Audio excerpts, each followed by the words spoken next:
For the governing New Patriotic Party as well as the government of Nana Addo Dankwa Akufo-Addo. Kofi Tonto, how was your weekend? Very well. Good, very Yourself? well. Charlie was okay. What can we do? Yeah.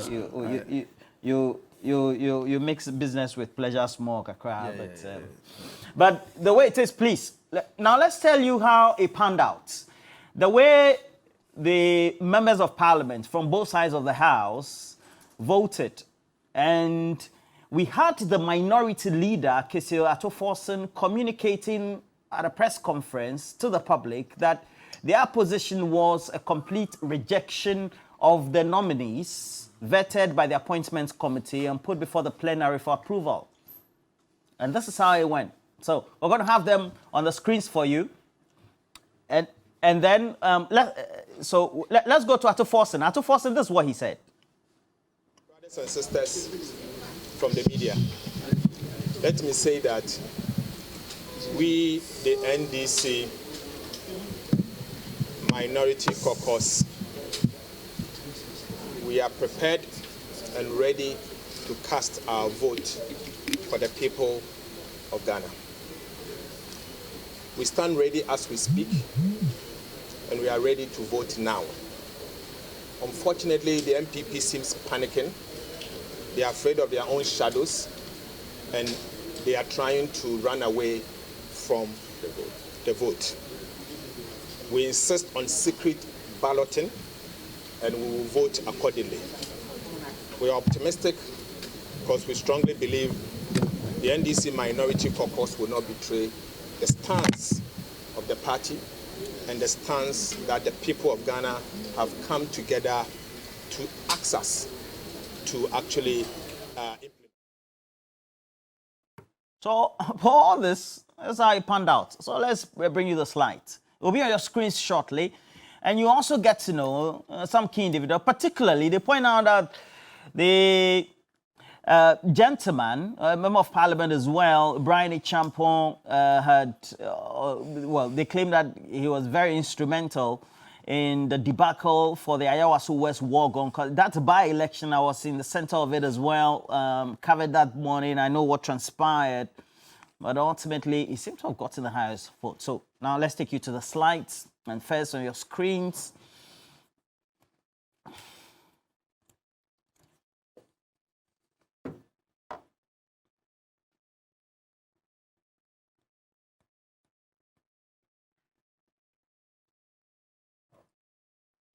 so we have Brian Champon. He had 167 yes votes, 4 rejected, and 98 no votes.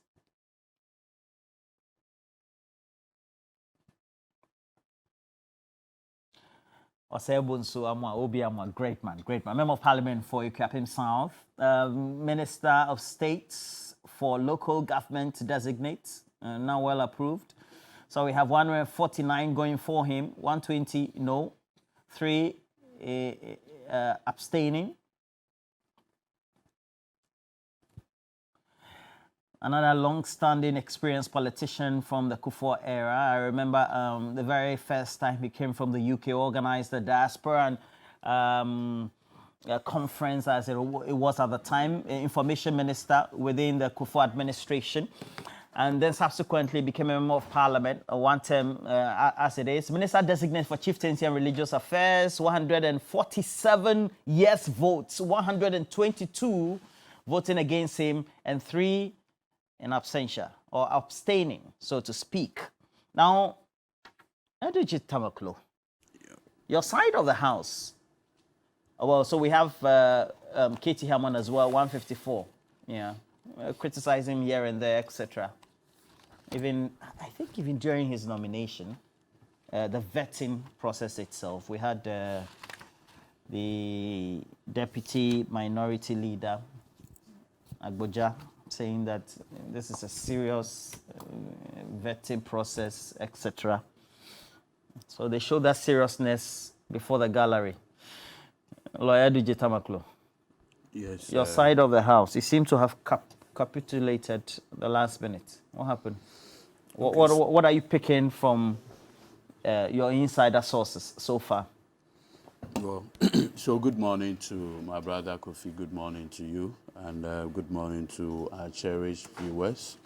As you are aware, the grassroots, the rank and file of the party had a certain legitimate expectation, which expectation was largely due to the fact that we basically gave the indication that we're going to disapprove of the ministerial nominees by Mr. Akufo-Addo.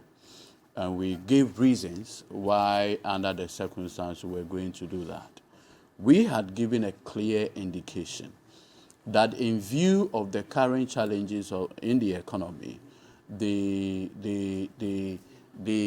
fact that we can no longer support a bloated government and that government expenses were becoming too much. This position by the NDC is firmed by the conversation coming from the German ambassador and many, many other people, you understand. So clearly it's a position that many people support. So the expectation was that the 136 NDC MPs were going to be unanimous in disapproving these nominees. Unfortunately, it didn't happen as we expected. I strongly believe that the fact of what happened could have been avoided. By what means? No, when I say it could have been avoided, it means that all the MPs could have taken a unanimous position, as it were, to stand by the party position.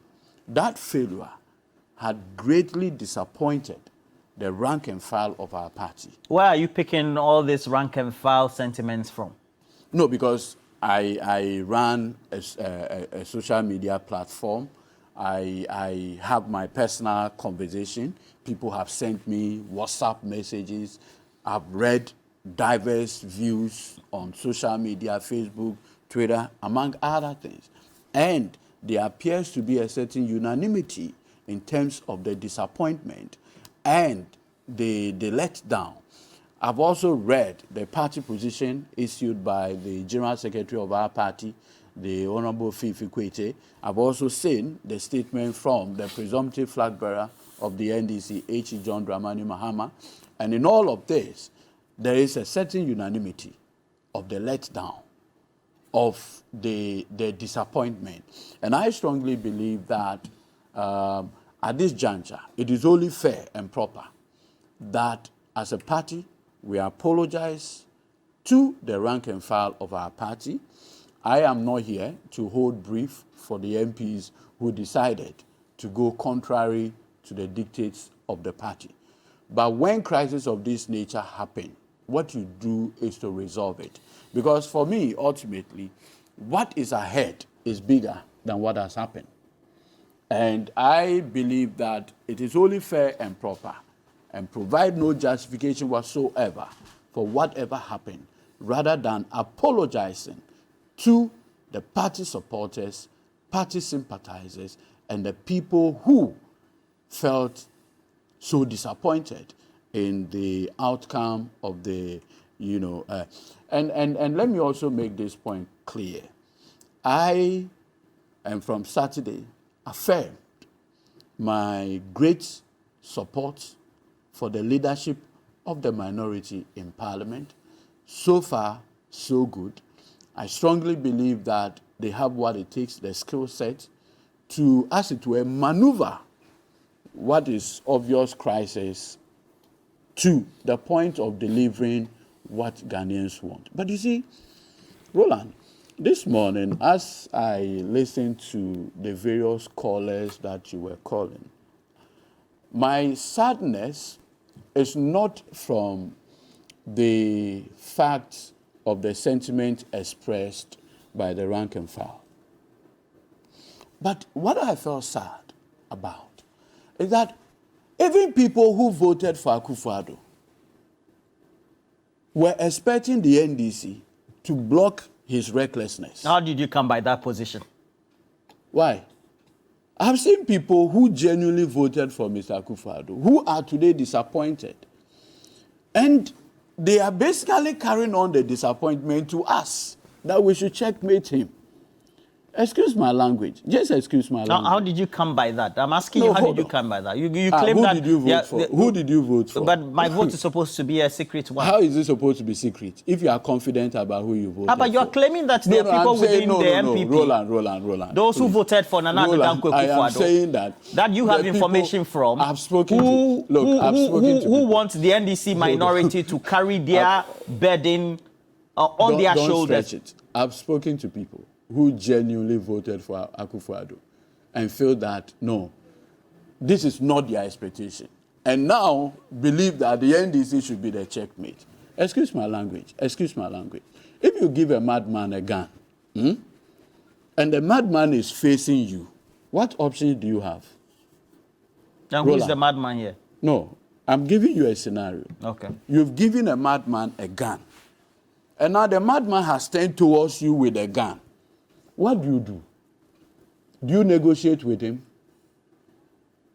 Or you run away? What exactly are the options? What's your point? My point is simple. You cannot vote for a reckless Akufo-Addo and expect the NDC to put him in check. There is a responsibility that we must collectively take. Why are you holding the NDC to a higher standard? Because you came to undertake a press conference. It's not the issue and you said that en bloc, it's not, would not approve them. It's not an issue of undertaking a press conference. We all have a shared responsibility in this conversation. You cannot weaponize the reckless Akufo-Addo, okay? And say, oh, NDC, hold him in check. How do you do that? Roland, how do you do that? And the point ought to be made clear. Where this minority felt that there is a need to cooperate for the sake of Ghana, we have demonstrated that. Where we needed to take a principal position, we have taken that position. Yes, in the course of this broader conversation, there may be one or two mistakes here and there. But I'm saying that you cannot, for the sake of Christ, hold the NDC minority responsible for the recklessness that Akufo-Addo had brought all of us in. You cannot do that.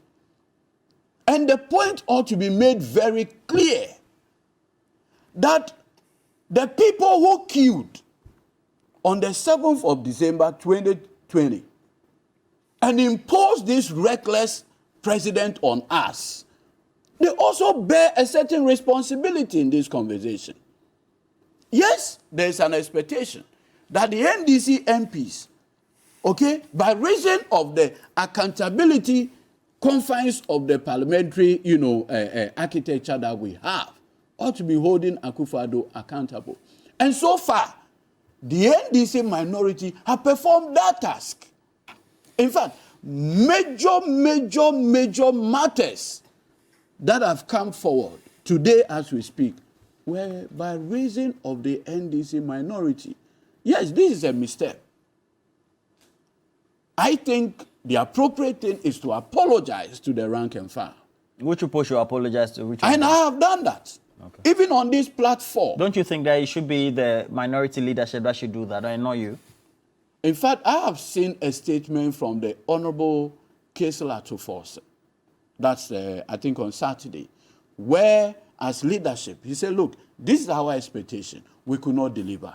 We take responsibility and promise that it will not happen again. I think that is what leadership is all about. And that is why on this platform, I have affirmed my belief and confidence in this leadership. That this is just a temporary setback.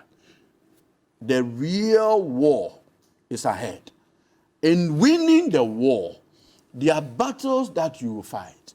You may lose one or two, but ultimately you want to win the war. And that war is removing this catastrophe of a government, catastrophe of a party, because of the challenges that this government had brought onto the people, the untold hardship that they have brought onto the people of this country. I strongly believe that we can put this behind us, firm up, regroup for the task ahead. I am not going, as it were today, to want to kill the very soldiers I'll be using in the battle by reason of this misstep. We apologize sincerely to our rank and file, but we will regroup and capture. What do you make of what Eduje is saying? But also, having analyzed where the communication is coming from the minority and the NDC side since Friday and the outcome of the approval. Well, let me say a very good morning to you, Roland, and then also to my brother, Eduje. You know, yesterday the Vice President of United States was in town, Kamala Harris. We'll talk about that in the second one. Okay. So I just wanted to acknowledge comment here, but we can go straight to the issue at hand. Roland, you know this is not the first time this is happening, where the NDC has taken a position against approval of ministers and then going to vote, and then the vote coming out to be different. You remember, even in our second term, this issue came up. And then I recall Sami Gyamfi issuing a statement, very strong statement, to an extent of attacking Haruna Idrisu, Muntaka, etc., for betraying the cause. The same language they are using now, the same language President Mahama used, the same language there was a gentleman, Ricketts or something, who was here used. The same message Ablakwa is using, Apak, all of them, calling them traitors and all of that. Do you recall what they did to Haruna Idrisu and Muntaka? The same NDC, that they have betrayed the cause. Today, about 2 years later, you are repeating the same error, saying that some people have betrayed the cause. So it begs the question that what are you doing? What is your leadership doing to avoid this issue from happening? If the issue so-called is inappropriate, if the issue so-called is betrayal, why is this issue happening again? It speaks to the core that the NDC is not a political party that is properly set up to win an election and to govern. Then how are they set up? Because if you are properly set up, you would have properly situated your cause so that you can win your cause. Because the issue is this. Your argument is that the government and the size of the government is big, and that you are campaigning against an over-bloated government. And for that reason, you will not go ahead and approve the ministers. But the first thing you did in betraying your own cause was to go and sit and vet the ministers. What was the purpose of vetting people you have no intention of approving?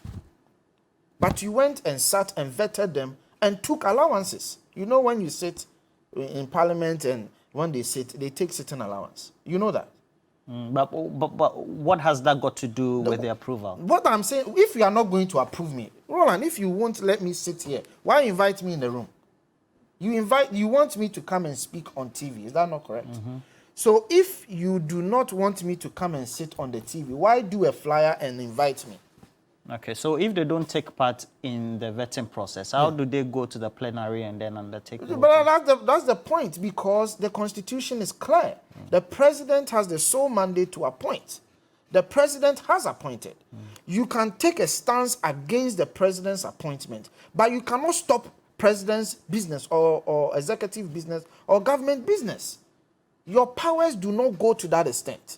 So what you do is you express your displeasure. As Eduje said, you mean when the president nominates, when the president nominates, parliament has no oversight responsibility they have an to oversight reject? responsibility to reject and all of that. The point that I'm saying is that they haven't rejected anybody. They are saying that they are not going to approve. If you are not going to approve, why begin the process? That's the point I'm making. But you've begun the process. You've went and sat down to vet the individuals that ab initio you've said you are not going to approve. Why are you vetting them? Okay, so you are coming from that position. That's the position I'm coming from. I'm also asking you, how do they do a rejection in the plenary if they don't take part in the committee You sitting? do your reject. Do you know there are instances where the MPP, for example, when we said that we don't approve of President Mohammed's election, we didn't even do the vetting. You can choose not to do the vetting. I am coming to a point that I'm saying that the failure started from there, where you failed on your own principles by going to sit to vet. Then after you vetted, you failed again. You know, you just played a video of Atoforsen. Yes. Saying that... Public. And I wrote down some of the keywords. He said the NDC is not panicking. He said the MPP is panicking and afraid of their own shadows. And we insist that we vote today, and it should be a secret ballot. What it tells me is that Atoforsen as a leader was not even aware of his own caucus when he was making these pronouncements. Because he said, the NDC will not betray us. The minority will not betray us. We want a secret ballot. We want it now. We want it today. We won't do it at another time. You were making all these comments and you didn't even know your caucus. You didn't even know where your caucus stood. And that's why Agban Bagbin, the speaker, told him that Atoforsen, you should learn. Did you hear that? He told him, you should learn. And Atoforsen, in Parliament. It has nothing to do with it, please. What are you talking about? Please go ahead. He said, Atoforsen, you should learn. You should learn to multitask. When you were talking, he was please, Eduji, please. You That are not known to be interjecting. everything Eduji, please. Eduji, please note down your point. Eduji, please note down your point. Eduji, no, please. Eduji, please, no. When you were talking, he didn't interject. No problem this way. Eduji, please go ahead. Just sat here and called President Akufo-Addo reckless. Is it not? But is Atoforsen not incompetent? No. He's incompetent. He has failed. I just told you his own words. That the caucus is intact. That the NDC, MPP rather, is panicking. And that they insist on a secret ballot. To what end? What point are you driving The at? point I am driving at is that the NDC as a political organization must sit down and strategize properly. The NDC as a political organization must notice that the constitution is clear that to win an election is 50% plus one. So it is not about being bitter. It is not about being angry. It is not about being recalcitrant. Rather, it is about being approaching the issue with common sense to ensure that you get your people on your side, to ensure that you get Ghanaians to accept whatever it is you want to sell them. You have to package your message so that it makes sense to them. Don't think that our challenges is an automatic victory for the NDC. They shouldn't get it wrong. That our challenges is an automatic victory for them. You are saying that if the MPP should win the 2024 general election, it shouldn't come as a surprise. It shouldn't. Because the Ghanaian is expecting a very serious, very organized, very strategic opposition. Clear alternative. But as it stands, they are not offering that alternative. Now, let's go to another substantive aspect of the argument. You argue that government size is big. And then you posit your argument to the extent that civil society organization, religious organizations, etc., are in support with you. It is not in doubt, because we've seen the Christian Council and other people coming out that the government should do whatever it can. The former Chief Justice. Yes, they've all said that. It is a fact that the government has actually reduced the size. Remember, first term it was about 100 plus, now it's 86. So it is a fact. But nevertheless, people are saying that we should go ahead and still reduce. Now, an MP for NDC may hold the view that indeed we must reduce. But that MP may not necessarily hold the view that the approach to holding government accountable to reduce is to stampede or stop government process. Do you get what I'm saying? Because your solution to government is that reduce your size or we will not approve your ministers. You will not approve a Greek minister. You will not approve trade minister. The question is the argument of the NDC not that we could have multiplicity of roles being played by few individuals? No, I'm not disputing that. I'm saying that so if you're not disputing, that, what's the tangent of your argument? The tangent of my argument is that you can hold the view that the government is big, as other people have held that view. But the solution does not necessarily mean that you should stop government business. How are they stopping government business? But if you say you are not going to approve trade minister, are you not stopping trade ministry from functioning? If you say you are not going to approve a Greek minister, are you not stopping a Greek ministry from functioning? So I'm telling you that Christian Council, Pentecostal, and all these groups, civil society and all these groups may very well agree that the government size is big and it should be downsized. But they may not agree with you that stopping that process, calling government to downsize means you should stop a Greek minister from functioning. That is the point that I'm making to you. So, I stand here to commend the NDC MPs who stood with their conscience. That yes, we disagree that government your size is big, but we will not stop government business. Trade must go on. Agric must go on. All these businesses must go on. We have made our stance clear that we disagree with you. We have communicated to the people of Ghana that we disagree with government on the size of government. But business must go on. People must eat. Trade must function. Agric must function. We have challenges with our chieftaincy, some places in our country. We need to resolve these instances and these issues. And so business must go on as usual. But at the next level, I would want to come to some of the attacks and the insults people have peddled against the people who voted for the ministers. But I'll stop here. I know your time is... Eduje, he says that you are not the alternative. That you cannot be taken for by your own words. You see, thankfully Ghanaians have had the benefit of seeing the difference. When they said we were not the alternative, inflation was 17%. When they said we were not the alternative, fuel, the entire gallon, was selling for 14 cedis, 15 cedis. When they said we were not the alternative, the exchange rate was 4.2 cedis. When they said we were not the alternative, the debt to GDP ratio was 56%. When they said we were not the alternative, our total public debt was 122. That is when they said 122 billion Ghana cedis. That was when they said we're not the alternative. Now get it. When Ghanaians made a mistake, a generational mistake of voting for this reckless, in fact, useless government, what is the scorecard today? You are doing I hope you are taking notice. Please don't the interrupt language me. is using. Yes, this useless government. Mahama was called incompetent. In fact, this... Note it down. Look, please, this useless government in the sense that from 1992, this is the most resourced government since 1992. What do they have to show for? The resources that we have given to them. They are in China, begging the Chinese. Their arrogance today has taken them to China to beg for debt forgiveness. I recall this smart guy, Bryce Simon. There was a time he questioned the way Kenoforiata and the guys at the Ministry of Finance were running the economy.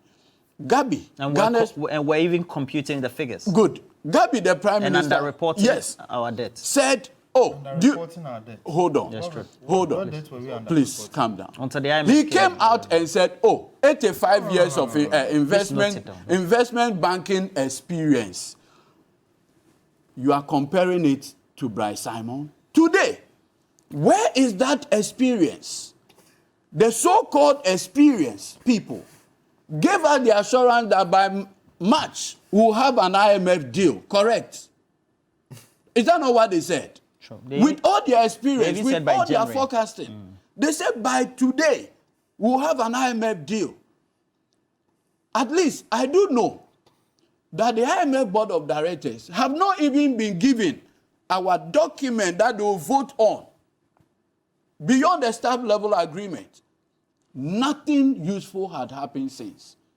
Our finance minister is in China, begging the Chinese to restructure $1.5 billion of our debt to China only. Let's appreciate this. For an MPP person to even have the temerity to talk about deliverables. Look, Roland, like I pointed out, in 6 years, the Akufo-Addo administration had gotten tax revenue not less than 298 billion. And I have the breakdown. In 2017, they had 33 billion. In 2018, 39 billion Ghana cedis. In 2019, 45.6 billion. In 2020, even when COVID came, they had 47 billion. More revenue than the previous years when there was no COVID. By 2021, it shot up from 47 to 57 billion Ghana cedis. By 2022, they were doing 75 billion in revenue, minus oil. So your point is what? The point I'm making is that with all these resources made available, and remember that when Ghanaians pay tax, it is their responsibility, it's their commitment in the governance process. But Eduji, with the expectation the sound that of public opinion is that following what transpired on Friday, sure, led by your members of parliament who were supposedly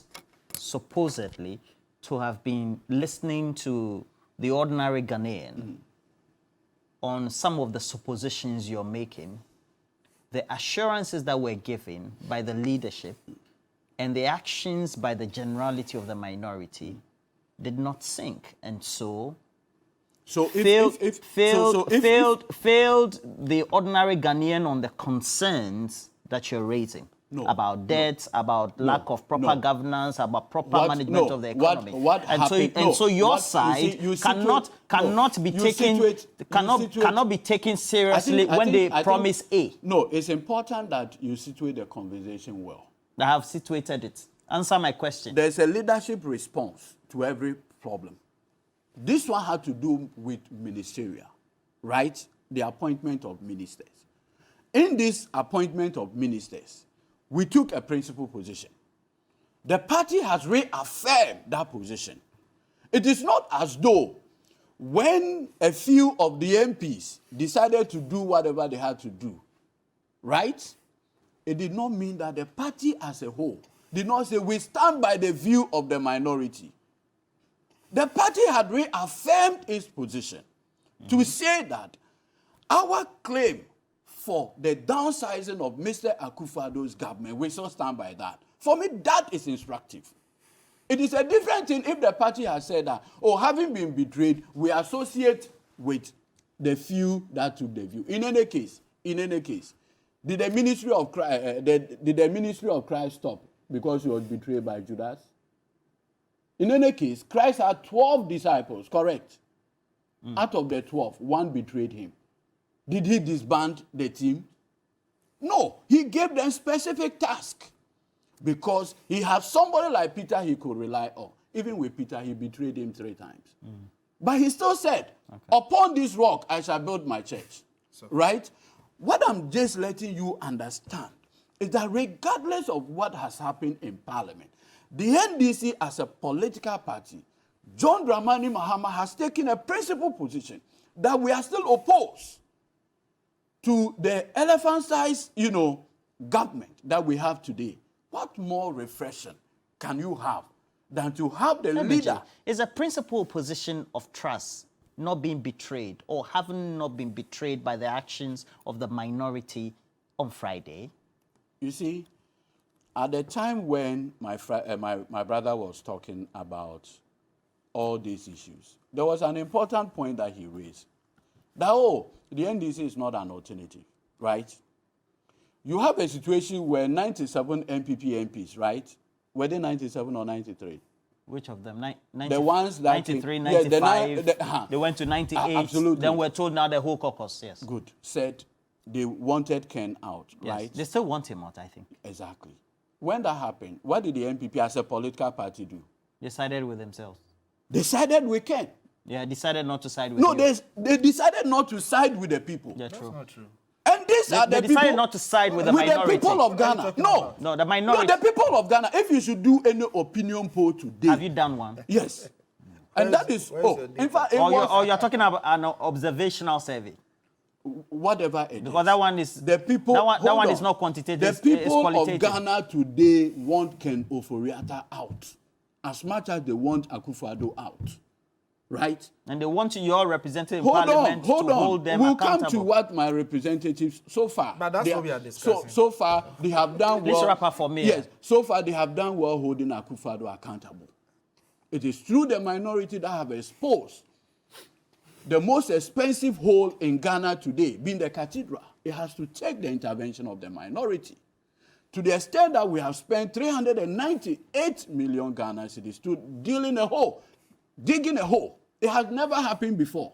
The most expensive. Right. The point I am making to you today is that we will not take a lesson on patriotism, how to conduct our affairs, from our friends in the MPP. That's your When position. Ghanaians wanted Ken Ofori-Atta out, the MPP said, look, we support recklessness. We associate with reckless borrowing. That is the corporate decision of the MPP. But significantly, the voting pattern in Parliament on Friday clearly shows that the majority were opposed to the bloated size governance. Correct. And that for me is significant. That cannot be true. The majority NDC MPs voted against it. How many NDC MPs were there? Look at the numbers. Please show the slide for Edudzi. Please do. Edudzi is not taking cognizance of the margin of the votes from the minority for the Please, nominees if that have NDC gone through the appointment Roland, committee. Roland, Relax, with relax. respect. Harriet, please put that on Kindly the do screen that. so that we will see the differences. See, Yeah, yo, please. yeah. It's all good. No, at least you've had No, two no, no, it's okay. opportunities. But you see, I'm not want to- hold No, on, Kat, hold on. please, go. More importantly, Roland, you see 136 NDC MPs, right? You have Harriet, put the slide so that yes. you see he's not getting the numbers. You have in all of this more than Give me only one. The Brandy Champa one. Give me the Brandy you Champa have one. in all of this more than 90-something NDC MPs opposing it. Correct. How is that And you're saying a minority? they form the majority Yeah, of the that minority. is what I'm saying, that the majority of the minority were clear in their minds in opposing. In any case, democratic Take a dictates look at this. show that Take we a look should- at this. Yes. No, So, wait. no is what? No is what? Edudzi. Please. Edudzi, No relax. is 98. Edudzi, this your And they are attack 136. argument won't work today. Oh, how?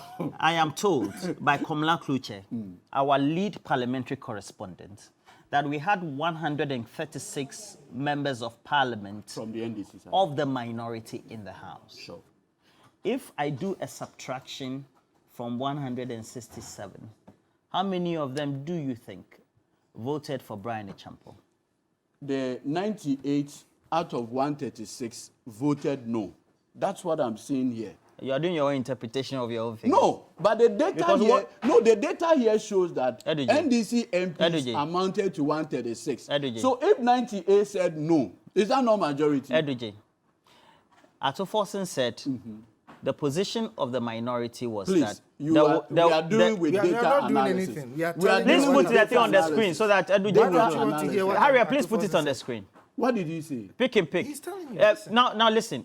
If I do a subtraction of 136 members of parliament from the minority from this. From you do the 98 from 136. Yes. So it means that in excess, how many more of your side decided to vote for Brian Echampo?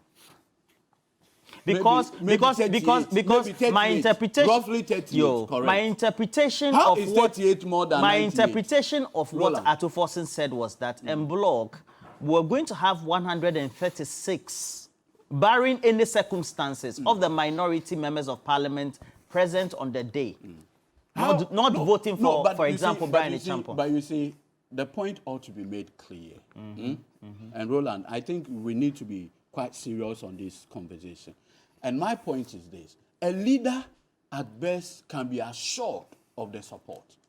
As to whether it will translate into what exactly he expects, are a different matter altogether. In any case, who chose the 12 disciples for Christ? He did it himself. Or? All right. By the end of the day, even one, his treasurer, his most trusted confidant, was the one who sold him out. So the fact of Ahithophel saying, having the confidence that you have the support of all his troops, the best he can do is to marshal them. Okay. And by way of leadership, he got all 136 on the floor. But you know how our democratic system operates, the secret ballot. Right. I have always advocated, maybe going forward, one of the things that we need to do is that we need to know the voting pattern of each member of parliament. In the U.S., to cure this mischief, you know what they do? How a senator or governor votes is recorded. Yes, true. So that your constituents will know that when they voted for you to go to parliament, this is how you have been voting. So they can punish you when appropriate. But when the thing is secret, how are you going to face who the traitor is? Roland, there is a saying, as we all know, common adage, he who calls for equity must come with clean hands, yes. It's one of the maxims. They don't have clean hands. What do you mean by that? They have dirty hands. What do you mean by that? In the grand scheme of things. You governed. It's not like they have not governed before. And that's what we have to understand. President Mahama is not a novice. What's your point? My point is that they have governed, and they governed with 85 ministers. Yes. So why the pontificating as if we also are before? But the macroeconomic it doesn't matter. No, so please. It doesn't matter. The macroeconomic indicators please. Just don't align with that 85 Where in the argument. Constitution does it say macroeconomic indicator must match this? All the credit rating agencies have downgraded us. Oh, please. What you are saying, you are just regurgitating what they are saying. I'm not regurgitating. No, you are. There are figures from the Bank of Ghana and industry rating agencies. No, what you are regurgitating is what they are saying. I'm saying that. I'm saying. Oh, please. I'm saying that. Let me talk. Now, I'm saying. Kofi, specifically, I'm saying that that argument that John Mahama has governed before, and so what is he bringing to the table? Even if we have to peg that, let's say, at the dawn of 7th of January 2017, you compare those macroeconomic indicators to today, we are worse off. So let's argue on a tangent relating to what happened in Parliament. Please, I am arguing on the tangent on what happened in Parliament. Yes, please. I am telling you that they had the opportunity to rule. Okudzeto Ablakwa said, you see, the point I am making to you, irrespective of our economic challenges, they have equally argued that we can rule Ghana with 19 ministers. Okudzeto Ablakwa said it in Parliament, that we can rule Ghana with 19 ministers. So irrespective of our challenges, they could have ruled Ghana with 19 ministers, and they didn't. So what is this macroeconomic argument? They have made the argument that we can rule Ghana with less ministers. It's not today. Is it today that Mahama is talking about over-bloated government? Is it after we got our challenges with the economy? No. They have been saying this ad nauseum. They've been saying this for a long time, to the extent that they have cited that we can rule the country with 19 ministers. But they couldn't do it with 19 ministers. That's the point that I'm making to you. In the event that they come to power, in the unfortunate event that they come to power, and Ghana, obviously, is in the position we are in. Mahama has said he's going to govern with 60 ministers. Are you saying that 60 ministers will be fine with the current economic situation? What do you think? It's not about what I think. I am saying I'm saying that you do what is appropriate. That's what I'm saying. So it is not enough. Is it not still less than the current? No, even if it's less, somebody have said that you can do 19. Why not 19? Why 60? Who said 19? I just told you that Okudzeto Ablakwa was making a statement. Not a presidential. But Okudzeto is a leader in Parliament. He's going to stand for presidential candidacy. But what does Okudzeto do in Parliament? Does he not He's a represent leading the member NDC? of the NDC, yes. Yeah, so are you now telling me that Okudzeto is not going to contest, so we shouldn't listen to what he says? I've not said that. No, but that's what you are suggesting. Don't we sit not here? said that. Don't we sit here and discuss what Okudzeto says in Parliament and write on his Facebook wall? So why can't I reference Okudzeto Ablakwa? The point I'm making is that they don't have a principled position. The government will do what is appropriate for the people of Ghana. No issues. Even if it means downsizing, we will. But the greater point is this, that irrespective of our challenges, irrespective of our differences, Ghana must move on. The economy must function. Trade must function. Agric must function. And that is why some ministers, in their wisdom, felt that, yes, we disagree with you, but we cannot stop government business. Government business must go on. So you are saying that instead of the NDC leadership in Parliament and even nationally blaming those who voted for the approval of the ministers, rather they should think of the national interest. Of course, they have to think about the national interest. That we have stated our position. We have made our position clear to the Ghanaian people that we disagree. It makes a lot of sense. We disagree because that's what the law allows you to do. We disagree. Okay. We have communicated, we disagree. But government business must go on. Okay, Kofi, let me ask you. Yeah. Government business must go on. Yeah. So this one, check. Okay. Which other issues do you think have been brought past in the House that the position of the minority was right? Is it about sitting here right now, you I wouldn't you can recall. automatically recall. But this one, I would never say that the minority don't ever have a positive stance on an issue. I mean, then what's the point of democracy? There are times where the minority can be right. No issues there. But as I sit here, this one, this year, I've said that. But this one, they may are right. even have a point on the size as Ghanaians have raised the issues. I'm assuming that I'm saying may. We can grant it for argument's sake. But what is important is that after you've made your point, business must go on. Now, what I said, which went over the head of my brother here, completely. You see, Edwigi, the point I am making to you is that you can enumerate all the challenges Ghana is facing. You can even exonerate yourself as if all the borrowing, the debts we are restructuring, you had nothing to do with it. You can pretend as if the debts we are going to China to seek for support, the debt we are going to China to seek for refinancing or whatever, you had nothing to do with it. But it is trite knowledge that all the debt we are restructuring and we are doing everything, it's not just Akufo-Addo's debt. The debt in China is not just Akufo-Addo's debt. But you can pretend it's Akufo-Addo's debt and behave as if you have done nothing. And that when we handed Ghana to you for 19 years and then plus 8 years, you made Ghana heaven. You can pretend. But the point I was making to you, Edwigi, is that irrespective of our challenges, the Constitution says 50% plus 1. So organize yourselves well. Position yourselves well.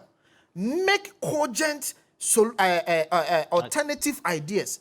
Present sound arguments. That's a warning to them. So that the Ghanaian will vote for you. But don't think that you can rest on our difficulties to automatically come back to power. That is the point I was making to you. So if you have an incompetent leader in the name of Atuforsen, who has no clue what he's doing, who doesn't have the ability to multitask, as Agbangbagben told him, that Ato multitask, learn how to multitask. Go and learn from Haruna. He told him, go and learn from Haruna. He hasn't learned anything. He's just bitter, angry. I think this morning somebody please. come and attack. What are you talking about? You sat here and attacked the president. What are you talking about? Let him land, then you can. What do you mean? You sat here and attacked the president. You don't like his. It's uncomfortable. Please, Edwigi, please. You are usually gentle. I don't like this. Please end for me. You have a general secretary. Please end. Oh, but he spoke more than I did. Oh, no, it's not true. Please end. You have a general secretary. We need a timekeeper for you. Who, on his WhatsApp status, look, Fifi Kwete must understand that governance is a serious business. Why, you're not speaking for the NDC? I'm not speaking for them. How am I speaking for the NDC?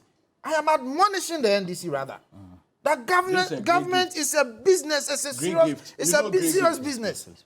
You go on your WhatsApp status and write in, this person is that, this person is that, this person is that. Really? You, Fifi Kwete? When you lied about President He Kufuor, never lied, please. when he went to Parliament and they asked him, what did he say about the gold? He said, I was just doing politics. What is that? How is that a lie?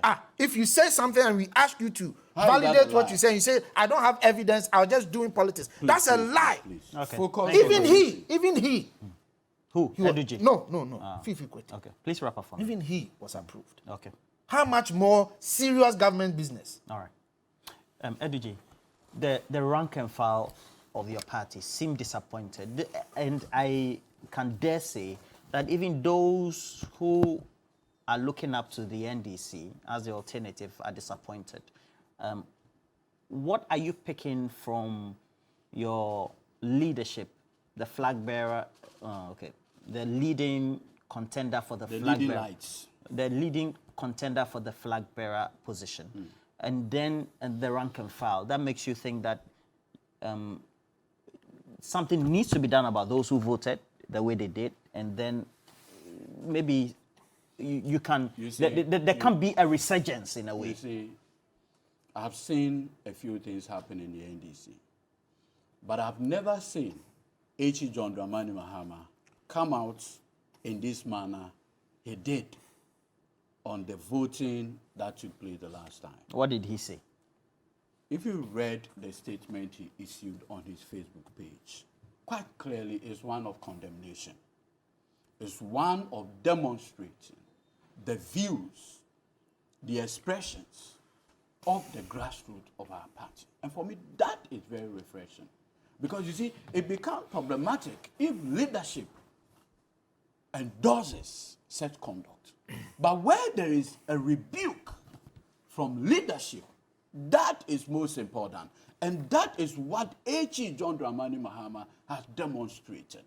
And that, for me, is the bottom of the whole conversation. It's a different thing. If this one was taken as business as usual, the General Secretary of our party, the Chief Administrator, had issued a statement rebuking what happened.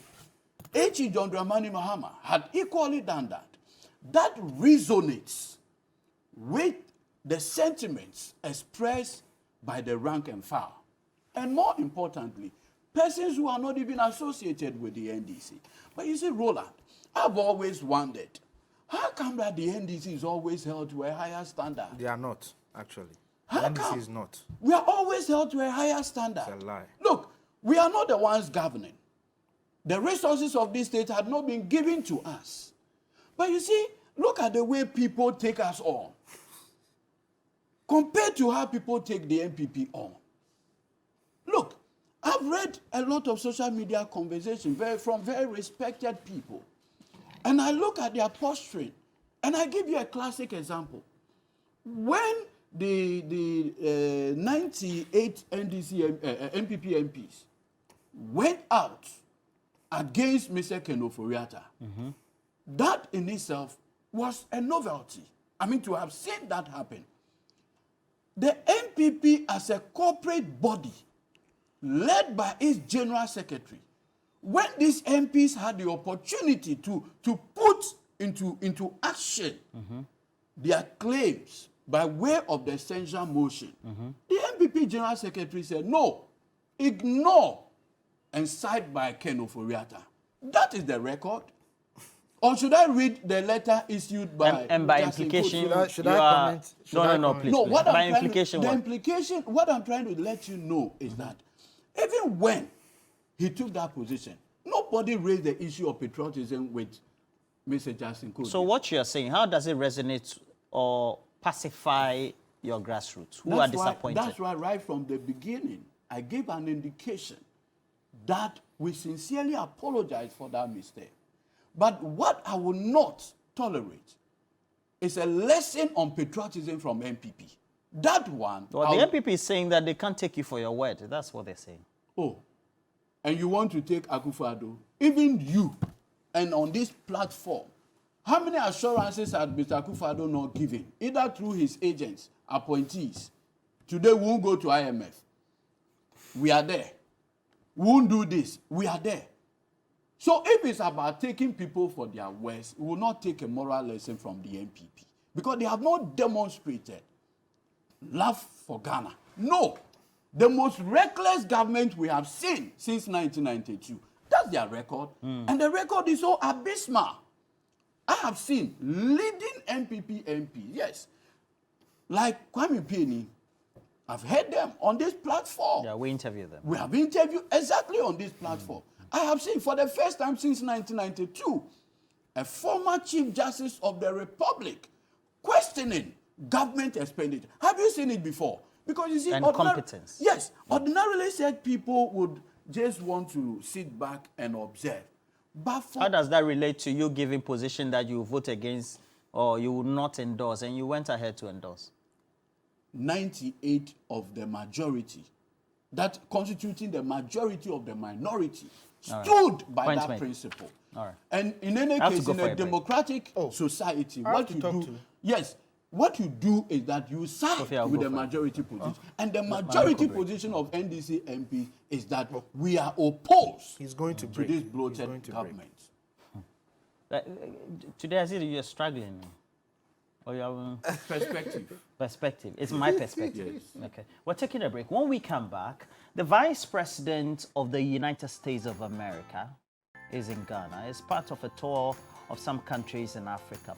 What is the implication, and is it an endorsement that they are willing to, take us out of our economic difficulties or doldrums, or even support us, to the hills? We're taking a break. When we come back, we'll take a look at that.